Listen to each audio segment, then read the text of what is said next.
Так, всем привет. В общем, продолжаем бороться с ходовкой. Выложил вчера видео. В общем, поставил сайлентблок новый. Вот.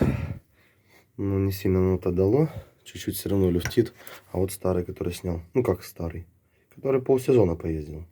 Протерся он даже до металла. В общем, принято решение было взять, наварить. Вот на рычаг полосочки. Мы посоветовали взять просто сваркой наварить полоски, чтобы утолщить его.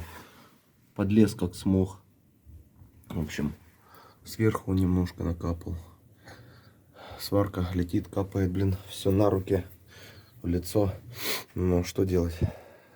Новый рычаг стоит около 1000 гривен. Как бы это дешмановский вариант, как бы сделать вот так вот, утолщить его. Он просто стерся. Буду аналогично делать и с этой стороны.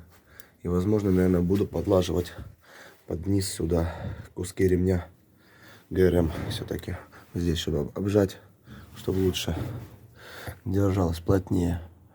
В общем, такие вот дела. Ну, все равно проехался вчера. Стук есть, но меньше. Заехал опять на яму, начал ломиком дергать. В общем, оно опять люфтит туда-сюда, туда-сюда. Короче, все равно надо исправлять. Полностью наварить не надо. И я думаю, этого достаточно. Точечно, или вообще лучше, конечно, по полосочке. Ну, у меня сварка вот какая старушка.